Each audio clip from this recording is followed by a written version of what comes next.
everyone, it's Sierra from The Home Blondie, and this video is going to be all about how to be a good hostess in your home for any size party, whether you're having one person over or 20 people over. So we are going to break this video up into 4 main categories, which are the ambiance, preparation for your party, first impressions, and entertainment. And then I'm going to sprinkle in like my tips and tricks along the way. But the first thing to keep in mind is that good hosting skills come with time and practice. So my first real experience with hosting parties in my home was in college, and you can imagine I was a horrible hostess back then, which luckily college kids don't really care. They're just coming to have a good time. But I feel like since then, into my first home and now onto my second home, I've had more experiences with hosting, and I've also gone to more events and parties at other people's houses where I have picked up on other tips along the way. So let's just get right on into this video.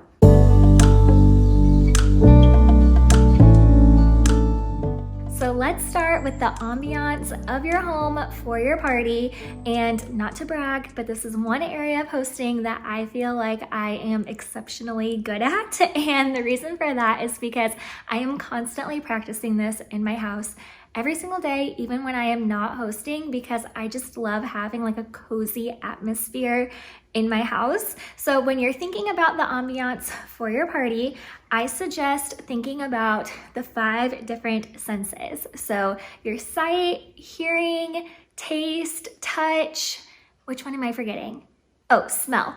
So those are all the different things that are going to go into how someone feels when they are inside of your home. When you're thinking about sight or vision, you're thinking about what your guests are going to see when they come into your home. So of course you want it to be clean and tidy, and we'll talk about that more in like the first impressions and preparation for your party. But something that I don't think people think about as much is the lighting in your home. So I love having natural lighting in my home, but if it's like later in the night and it's a little bit darker, then I prefer to have lamps turned on rather than like the overhead lights. And I just think that that makes it so much more cozy in your house. Now, this does drive my husband insane. So at night, I'll be all cozy with all my lamps on, and he'll come in the room and like flick on the lights. I'm like, what are you doing? But you know, of course, you don't want it to be like too dark to where people can't see in your house. But I do think having lamps around the house sets a really good ambiance, as well as if you like candles, you could light some candles. I really like battery operated flicker candles. So I like to have those like scattered around my house in different places. And they're perfect because certain ones you can set a timer so they automatically come on at the same time every night. So that's really nice if you have them set for like when it just starts to get a little darker and then they automatically come on. It's just like magic. And also twinkle lights or fairy lights that you can kind of like sprinkle around your house in like little areas of your home decor. That sets a really great ambiance as well. Next, we will talk about smell. This one is so important, but can also be a little tricky because you're in your house all the time and you just get used to how it smells, and you may not realize if there's like a certain smell to your house. So this, of course, comes with cleaning. For me, I have 2 big dogs, and our house can often start to smell like dog, especially like if it's raining and they've been outside. So before any party, even if I'm just having one person over, I'm like trying to clean our rugs and get that smell out of our house as much as I can. But my secret weapon, which really isn't a secret at all, is essential oils. So some people prefer candles. I prefer essential oils, especially after using them for so many years. Once you kind of detox from the artificial fragrance smell, this can also happen with like wall plugins or like Febreze sprays. But once you are not using those all the time or not exposed to them, and you start to get used to more like natural scents. When you are back in an environment with those artificial fragrances, it can really give you a headache. So that's why I recommend staying away from like the Bath and Body Works candles and those types of things, because you don't want your guests to be like having allergies or getting a headache when they come into your house. So I get all of my essential oils from Young Living. That's no secret. I talk about it in a lot of my videos, and the link is below if you are interested in getting anything from Young Living. So I have diffusers all over my house, like in every single room. And people will often ask me, do I put the same oils in every diffuser around the house, or do I have like different blends going? And this just kind of depends. So when I'm home alone, I will put different blends in every diffuser. But if I'm having people over, I tend to stick to the same scent in each one just to not like overwhelm people. And so you can just put a few drops of the oil or whatever blend you're doing in each diffuser, and then your whole house will smell like it, which is great because if you think about it with candles, like you would have to have the same candle in so many areas of your house. And I just think it's easier with oils because you just have the different diffusers and then you go put the same oils in every little one. Anyway, I'm like rambling at this point, but those are my thoughts on smell and my approach to making my house smell good when I am hosting. Next, we will talk about hearing, and I think it's really fun to have music playing when you have people over, and there's all different kinds of playlists that you can find on Spotify or whatever you use for your music, and we have Alexa speakers throughout our house, and so I'll just put it on one speaker and then it's playing like all over our house. But of course, some people have like the Sonos speakers or whatever kind of sound system you use in your house. You can even use your TVs, and you just want to make sure that your music isn't like way too loud. I mean, depending on what kind of party you're having, but I'm guessing if it's just like a smaller party in your house, you don't want the music to be so loud to where people can't like hear each other talk. So I just like having kind of low level like background noise music on. And then another tip is to look at the time of your playlist. So you can either make it yourself, or if you look one up, just see like, okay, how many hours is this going to be playing for? Because you don't want the music to stop like in the middle of your party and then it's like a lot quieter, or you have to like get up and go start over, which isn't a big deal, but that's just one little thing to remember, is you want your music to be playing like throughout your whole party. Next, we will talk about taste, and I always recommend having some type of drink and snack at your party or at your home when you're having people over, even if you're not like hosting a meal. I just think that's really nice, and you never want your guests to like leave your house hungry. So I really like having one signature drink at my party and then having other options if people don't want that main drink. So for example, I just had a fall party at my house, so I had warm apple cider in the crock pot, but then I also had like waters and sodas if people didn't want that. And then for snacks, I usually just stop by Trader Joe's and get a bunch of different items and make a little like charcuterie situation, but you could also just have bowls out with like chips or popcorn or whatever kind of snacks that you like. But again, I just think having some type of snack is really nice when you're hosting. So the last thing that we have to talk about under the ambiance category is touch. And with this one, I just think about like the temperature of your home. So you don't want it to be like too hot or too cold.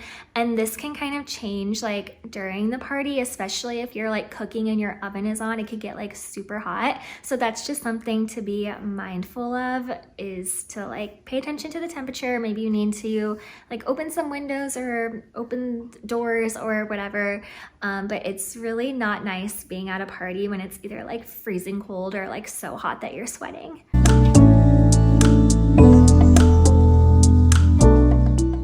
Next, we will talk about first impressions of your guests when they come into your home or to your party. So the very first thing to think about is how you're going to make your house stand out so that people know this is the house that you are supposed to be coming to for the party. So if it's someone who has like never been to your house before, then you just want to make sure it's easy for them to know that this is the house. So, you know, when you're going to someone's house for the first time and it's like maybe hard to see their house numbers, and you might already be like a little bit nervous going there for the first time, and then you're like having trouble finding it and it's just like a whole mess. So you want to avoid that for your guests. So just take a look at your house and make sure that the house numbers are like easily visible. Look at your house at night and see, is it easy to see, or do you need to like put a light shining on your house numbers? Of course, you can put like balloons outside of your house. There's all different kinds of things that you can do just to make sure that it's clear that this is the house where the party is at. Another thing to consider is the outdoor walkway into your house. So that is one place that people often forget to clean. Like you'll clean the inside of your house, but you might forget to clean the outside of your house. So just, you know, give your front door a little wipe down. If there's any spider webs, make sure to get those down. And especially if your party is like in the winter time and it's snowing, just make sure that you shovel and salt your walkway so that nobody falls and gets hurt coming into your party. Another thing I want to touch on when it comes to cleaning for your party is I know that this is an area that can be super overwhelming when it comes to hosting and can often prevent people from wanting to host people in their home. And I know I have been guilty of this. There were definitely times where I did not want anyone to come to our house until it was like decorated the way that I liked and like clean and whatever. But the thing is that you are going to get better at hosting the more that you practice. So it's better to just start when your house is not perfect, and then when it gets to the way that you like it, you will be like an exceptional hostess because you will have had so much practice. I know for me, when I would host in our last house, which was very much just like a very starter house, I was still in school, like we did not have very much money, and I definitely didn't have like the perfect setup for hosting. There were times where I would have people over and I wouldn't even have like enough chairs for people to sit, and it was totally fine. People still had a great time. Just remember that people are going to care more about like how they feel in your home and if they feel welcome and are having fun. So don't worry so much about making sure your house is like perfectly clean. No one is gonna be like, oh, I see dust over on that shelf. I think the main thing to worry about is just making sure like your toilets are clean and wipe off your sinks in the bathroom. And if that's all you can do, I think that that is like the main thing that matters. I know I would rather be at a party where the house is a little messy, but I'm having a good time, than being at like a spotless, perfectly decorated house, but like not feeling very comfortable. And then the last thing that I have on my list that goes under the first impressions category is just to make sure that you are like greeting all of your guests, because it's always awkward if you're like going to a party and you walk in and like you're like, hey, I'm here. Like it's just awkward, especially if it's someone that you don't know very well. So if you are hosting, just kind of like be aware of like where people are entering your party and just making sure that you are like greeting everyone and just like letting them know that you're happy that they're there. If it's like the first time that they're at your house, you could give them just like a mini basic tour, just like, oh, just so you know, here are where the bathrooms are at. If you want to like put your coat in this closet, like, you know, just the basics. You don't have to give them like a full on tour of your house unless you want to.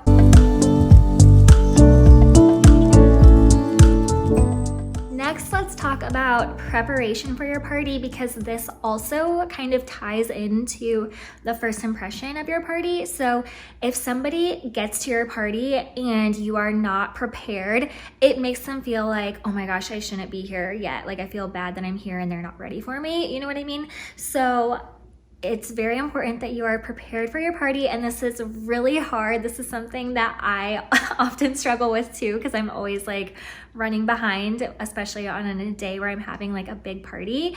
But do anything you can to get your house prepared like the day before.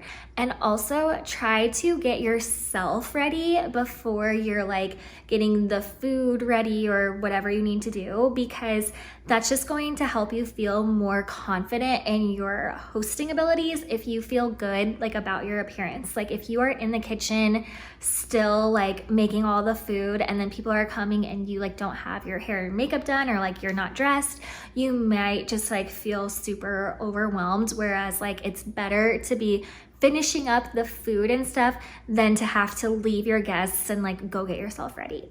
So that is my opinion. I would just try to get your house ready like the day before if you can.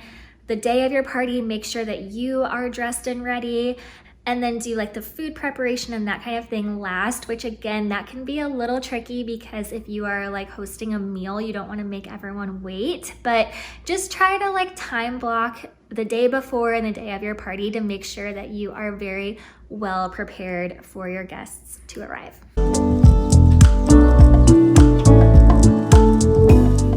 Now, the last topic to talk about is entertainment for your party. So when I'm planning a party, even if it's just having like a few people over to hang out, I just try to think about the flow of things. So when somebody first arrives, think about your first guest and what you're gonna do like when they get there. So for me, I do kind of like having a few last minute things I need to do in the kitchen. Like if it's putting together a charcuterie board or something like that. And I know that kind of contradicts what I said about being prepared, but I like having a little last minute thing to do so that it doesn't seem like I'm just sitting around waiting for someone to show up. So that's just like a little hack if you're a little like nervous about hosting, just like have a little something last minute you need to be working on when someone gets there. So you can think about like your first guest arriving, you welcome them at the door, you show them like where they need to put their things or wherever.